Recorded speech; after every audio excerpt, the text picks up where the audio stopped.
பிப் Z நேயர்கள் அனைவருக்கும் வணக்கம். இந்த விஜய் அவர்கள் வீட்டை விட்டு வெளியில வந்தாலே உயிர் பலி வாங்காமல் போக மாட்டார் என்பதற்கு அவர்களுடைய கடந்த கால பொதுக்கூட்டங்கள் அத்தனையுமே உதாரணமாக இருக்கிறது. கிட்டத்தட்ட 50 பேரினுடைய பிணத்தின் மீதுதான் இன்றைக்கு விஜயினுடைய அரசியல் என்பது கட்டமைக்கப்பட்டுள்ளது. இது மறுக்க முடியாத உண்மை, ஆதாரத்தோடு இருக்கின்றது. விக்கிரவாண்டி மாநாட்டுல 3 பேர் செத்து போனாங்க. மதுரையில் நடந்த அங்க பொதுக்கூட்டத்துல 3 பேர் செத்து போனாங்க. திருச்சியில 2 பேர் செத்து போனாங்க. கரூர்ல 41 பேர் செத்து போனாங்க. இப்ப கடைசியாக நேற்று சேலத்தில் நடந்த கூட்டத்தில் ஒரு அப்பாவி நபர் உயிரிழந்திருக்கிறார். அப்போ கிட்டத்தட்ட மொத்தம் 50 பேரினுடைய பிணத்தின் மீதுதான் இந்த விஜயினுடைய அரசியல் என்பது கட்டமைக்கப்பட்டு வருகிறது. இவர் ஜனநாயகன் அல்ல, பிணநாயகன் என்ற பெயர்தான் இவருக்கு மிகச் சரியானதாக இருக்கும். ஒவ்வொரு முறை பொதுக்கூட்டங்கள் இவர்கள் நடத்தும் போதும், ஒவ்வொரு முறை கூட்டங்கள் நடத்தும் போதும் இவர்கள் அந்த செய்யக்கூடிய அந்த ஏற்பாடுகள் என்பது முழுக்க முழுக்க குறைபாடாக இருக்கிறது. இவனுங்க செலக்ட் பண்ற அந்த நேரம் தப்பா இருக்குது. சரியான யமகண்டத்திலயும் ராவு காலத்திலயும் பிறந்தவனுங்க போல இந்த டிவி கேவினர்லாம். இவனுங்க எப்பப்பெல்லாம் இந்த பொதுக்கூட்டம் வைக்கிறானுங்களோ அப்பப்பெல்லாம் உயிர் பலி ஆகிட்டே இருக்கு. நேத்துதான் முதல்ல வண்டியை எடுத்தானுங்க. வண்டி வெளியில டோல்கேட்டை விட்டு வெளியில போகும்போது ஒரு டாடா ஏசி மேல மோத போகுது. அது யமதர்மனினுடைய வாகனம், அப்படிதான் நாம சொல்லணும். அது அந்த வாகனம் எப்பெல்லாம் வெளிவருதோ அப்பெல்லாம் உயிர் பலி கேட்கிறது. நேற்று சேலம் விமான நிலையத்துக்கு அப்படியே பிளைட்லயே இறங்கி அங்கிருந்து கார்ல விஜய் போறாரு. போகும்பொழுதே கார்ல அவர் அன்போட ரசிகர்கள்லாம் அவர் கண்ணாடி திறந்து விட்டுருவாரு. நீ ரசிகர்கிட்ட கை கொடுக்க விருப்பம் இல்லை அப்படின்னா கண்ணாடி மூடிக்கிட்டு போகணும். இவர் கண்ணாடி திறந்தாரு, கை கொடுக்க வராங்க. அந்த கையை அப்படியே பிடிச்சி நெட்டி தள்ளி ஒரு ரசிகர் கீழே ஓடி போய் விழறான். இதுதான் விஜயனுடைய வருகையாக இருக்கிறது அங்க.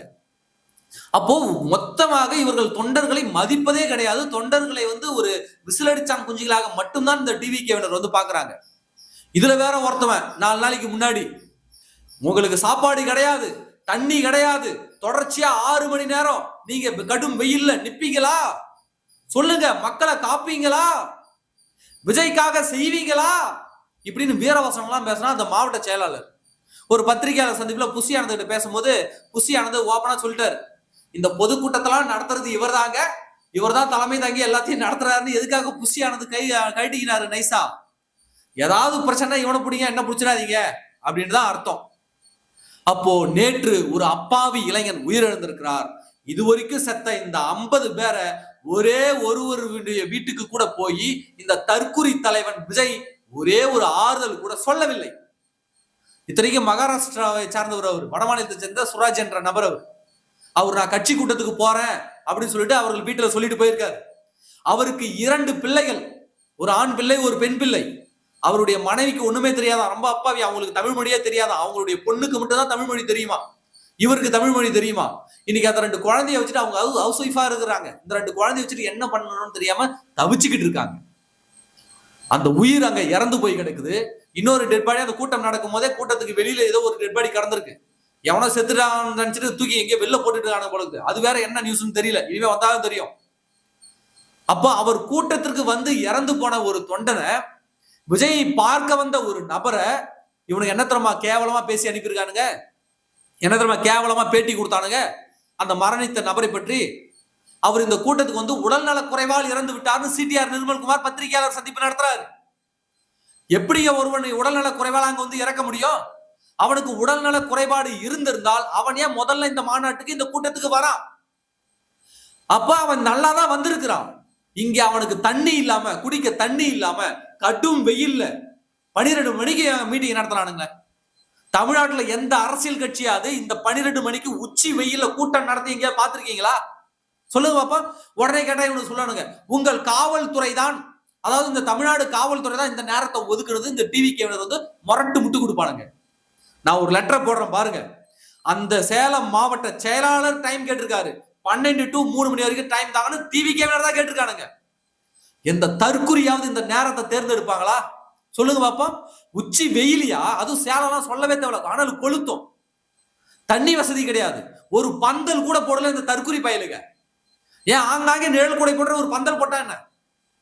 இன்றைக்கு அதிமுக திமுக நடத்தக்கூடிய கூட்டங்கள்லாம் போய் பாருங்க. ஏன் தேமுதிக கூட மாநாடு நடத்துறாங்க. எவ்வளவு அற்புதமாக மாலை நேரத்துல நடத்தி அவர்கள் தொண்டர்களை பத்திரமா அனுப்பி வச்சாங்க. பகல் நேரத்துல ஒரு மாநாடோ பொதுக்கூட்டமா நடக்குதுனாக்க இந்த 2 பெரும் கட்சியிலையும் பாருங்க மிகப்பெரிய ஷெட்டு போட்டிருப்பாங்க. ஏன் தொண்டர்கள் அமைதியாக உட்கார்ந்து தலைவருடைய பேச்சை கேட்கணும், தொண்டர்கள் எந்தவித சிரமமும் பட்டிவிடக் கூடாது என்பதற்காக. ஆனா 12 மணிக்கு உச்சி வெயில்ல போட்டு குடிக்க தண்ணி கூட வைக்காம, அந்த வெயில்ல வந்து அவரை பார்க்க வந்து தண்ணி குடிக்க கூட இல்லாம, நிழல் இல்லாம மயக்கம் அடைஞ்சு இறந்து போயிட்டார். இதுக்கு சிடிஆர் நிர்மல்குமார் என்ன வெக்கமே இல்லாம பேட்டி கொடுக்கிறான். அவர் உடல்நலக் குறைவால் இறந்து விட்டார். அந்த இறந்து போன நண்பர் பேட்டி கொடுக்கிறாரு. எனக்கு அவரை 20 வருஷமா தெரியுங்க, அவருக்கு எந்த பிரச்சனையும் இல்லைங்க, நல்லா இருந்த ஒரு நபர் தாங்க, உடல்நலக் குறைவாலாம் இறக்கலைங்க அவரு அப்படின்னு அவர் பேட்டி கொடுக்கிறார். போஸ்ட்மார்ட்டம் ரிப்போர்ட் வந்தோடனே தெரியும் எவன் போய் சொல்றான்னு. சரி, செத்துட்டானே, அந்த பாடியை ஏத்திட்டு போறாங்க வண்டியில. விஜய் அப்பொழுதும் பேச்சை நிறுத்தவில்லை. இந்த டிஎம்கேவா டிவிகேவா இததான் கேள்வி கேட்டுட்டு மேடையில இருக்காரு. இங்க இவனுடைய பணத்தை ஆம்புலன்ஸ் வச்சு ஏத்திக்கிட்டு இருக்காங்க, அவர் மேடையில அங்க சந்தோஷமா பேசிட்டு இருக்காரு.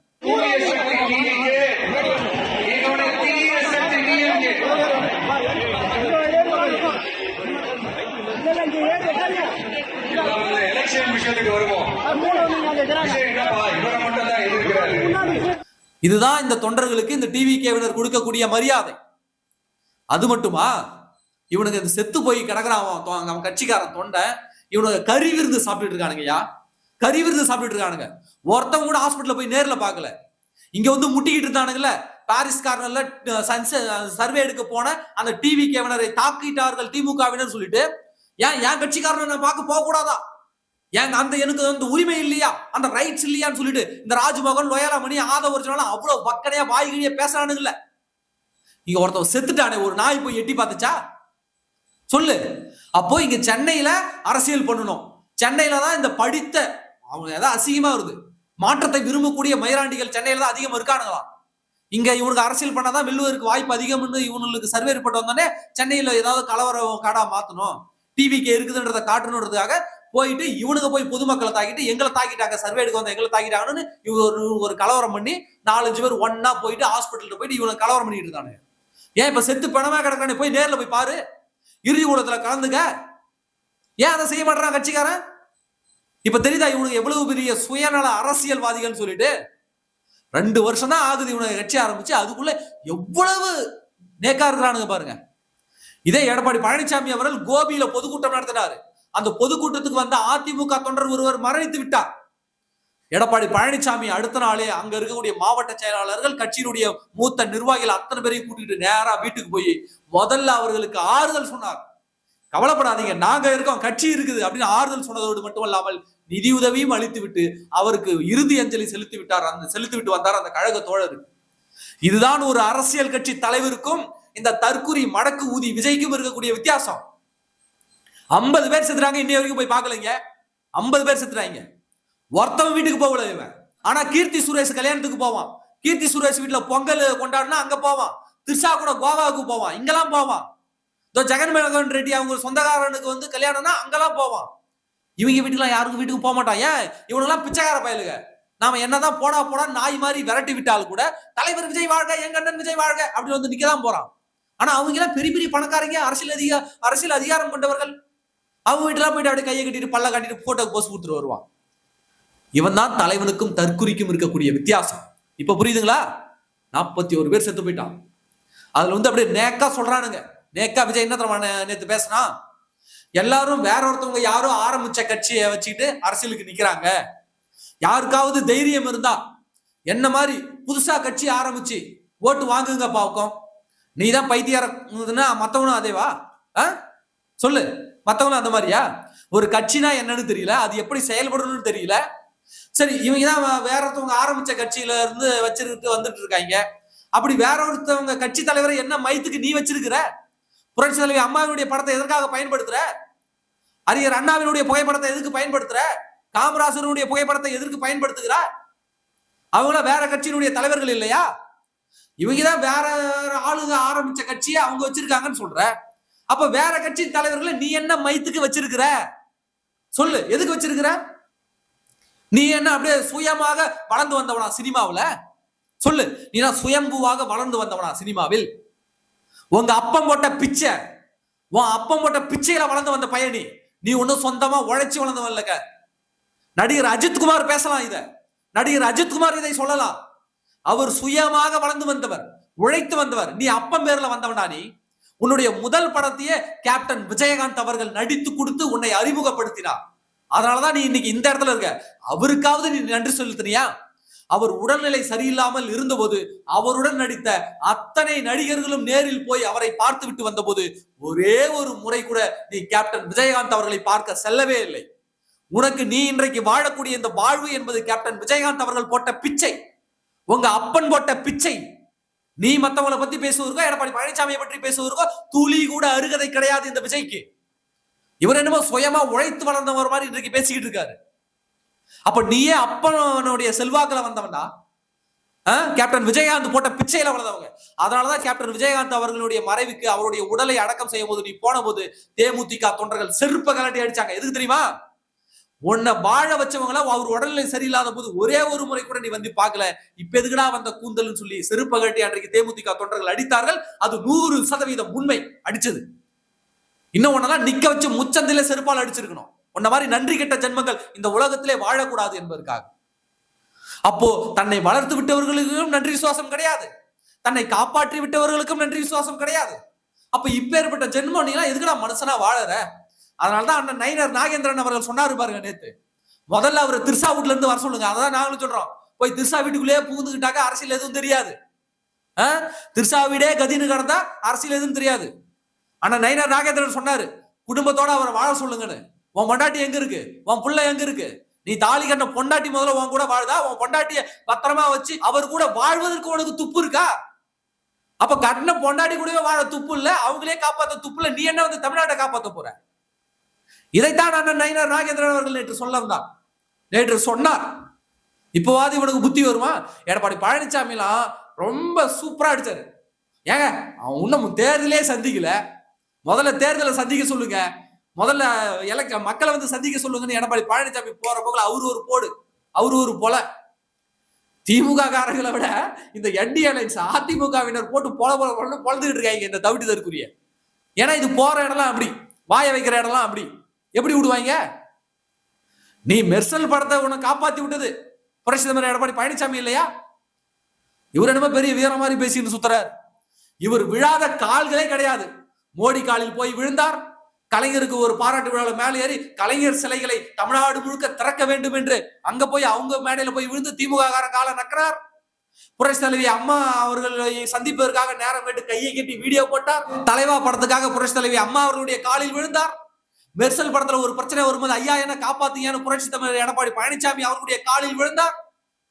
இப்படி இவர் விழாத கால்களே கிடையாது. எல்லார் கால்களிலும் விழுந்து ஏந்திரிச்சு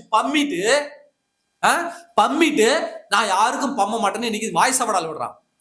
கமலஹாசன் ஞாபகம் இருக்கா? விஸ்வரூபம் பிரச்சனை வந்தது புரட்சி தலைவி அம்மா பீரியட்ல. இஸ்லாமியர்களை அவர் அவமானப்படுத்துகிறார், இஸ்லாமியர்களை அவர்கள் தீவிரவாதியாக காட்டுகிறார்கள் அப்படின்றதுக்காக அன்றைக்கு புரட்சி தலைவி அம்மா அவர்கள் கடும் கோபம் கொண்டார். சிறுபான்மையினர் ஏன் தொடர்ச்சியாக நீங்க தீவிரவாதிகளாக காட்டுறீங்கன்னு சொல்லிட்டு அன்றைக்கு ஒரு பிரச்சனை வந்தபோது கமலஹாசன் எதிர்த்து நின்றார். நான் இந்த தேசத்தை விட்டே போகிறேன் என்றார். அவர் பேசலாம் தைரியத்தை பத்தி. நடிகர் ரஜினிகாந்த் அவர் வந்து அவரு தீவிரமாக புரட்சி தலைவி அம்மாவுக்கு எதிராக பேசியிருந்தாலும் கூட அவர் பேசலாம் தைரியத்தை பத்தி. அஜித் அவர் என்ன பண்ணாங்கன்னாக்க ஒரு கலைஞரை பாராட்டு விழாவுக்கு அவரை மிரட்டி கூப்பிட்டுருக்காங்க.